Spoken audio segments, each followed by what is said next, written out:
Men musofirman, Qorasuvga kelib, musulmonlarni ikkiga bo'linganini ko'rdim. Biri imomi Shofiy, biri imomi Hanafiy mazhabda ekanlar. Bunday bo'lishiga sabab nima?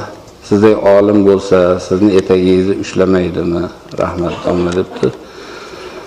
Savol: bu yerdagilar hatto bizga mazhab kerak emas deganlar ham bor.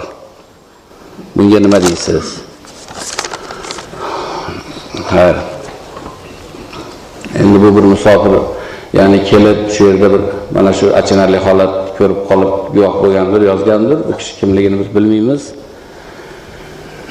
Yaxshi niyatda yozgan bo'lsalar Alloh ajr bersin. Albatta shunday bo'lsa kerak. Shu mazhab masalasi so'ralyapti ekanda, mazhab masalasida shu Turkiston ulamolarining ichida eng ko'p gapirgan odam men bo'laman. Yozgan ham menman. Mazhabni mahkam ushlash kerak degan insonlardan biri menman. Buni ko'pchiliklar bilasizlar. Bu kishi musofir ekanlar, ehtimol eshitmagandirlar. Bilmaslar.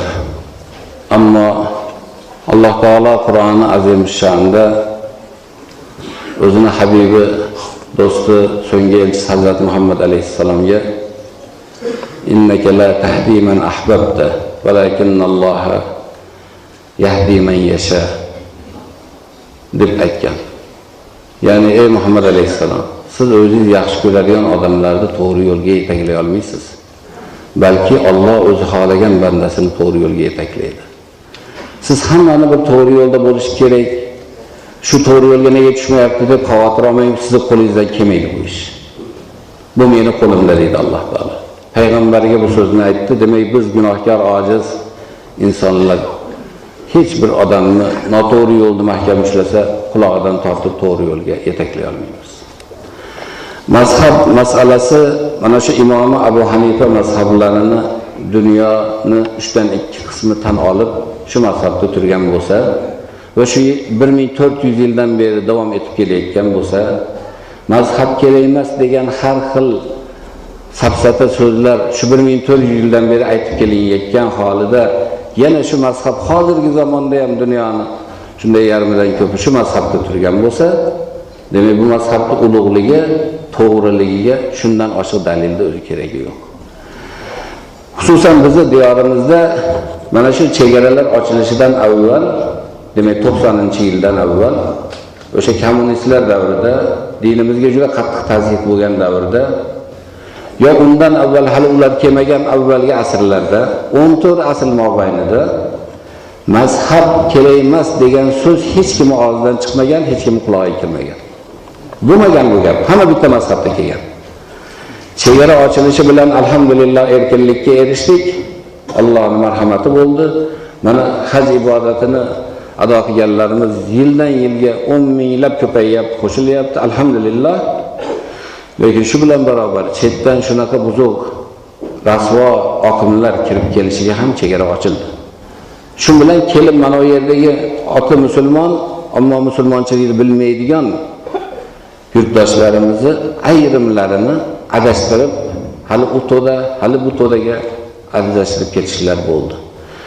Shu haligi turmadan chiqib, qorong'i zindondan chiqib, ko'zi tinib qolgan odamni qo'lidan kim yetaklasa ergashib ketaverar ekan, yorug'likka o'rganmagan ko'z hech narsani ko'rmay qolar ekan. O'shandan foydalanib odamlarni shunaqa bo'lganlar bo'ldi. Bular davom ham etyapti.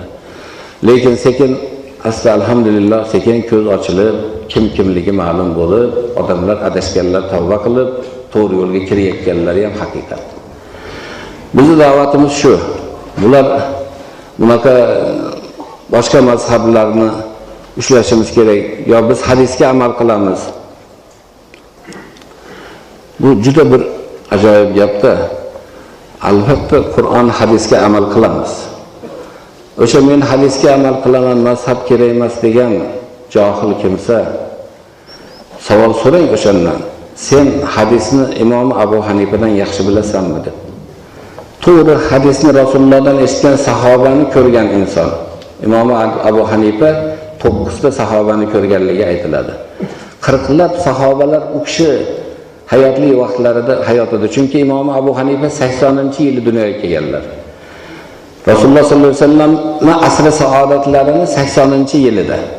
Rasululloh sallallohu alayhi vasallam shu asr tugashi bilan sizlardan hech kim qolmaydi deganlar sahobalarga, ya'ni 100 yil bo'lganda. 80-yilda sahobalar bor edi.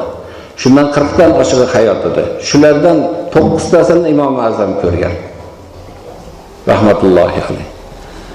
O'sha kishi hadisni bilmaydi ekanlarda, bir arabchani hali o'rganmagan birov men hadisga amal qilaman, bu hadisni Imom Azam bilmagan, men bilaman desa, u odam jinni bo'ladi. Sog' odam bo'lmaydi. O'sha jinnini gapiga ergashgan 2 marta jinni bo'ladi. Shu unga javob. Oddiy gapki, bunga katta ilm kerak emas. Shu savolni bering unga. Sen Imom Abu Hanifadan ko'ra ko'proq bilasanmi sunnatni, Qur'onni, hadisni? Holbuki Imom Azamning nomini yo'q qilish uchun, mazhabini yo'q qilishlik uchun 1400 yildan beri harakat bo'ladi. Hozirgi bunaqa johil 3-4 ta ahmoqlar emas, juda kuchli dushmanlar harakat qilishgan. Hech qaysi uddasidan chiqmadi. Nimaga? Chunki Qur'onga, hadisga muvofiq yo'lni qoldirib ketganligi uchun bu kishi. Ana shu haqiqatni tushunmasa nima qilasiz?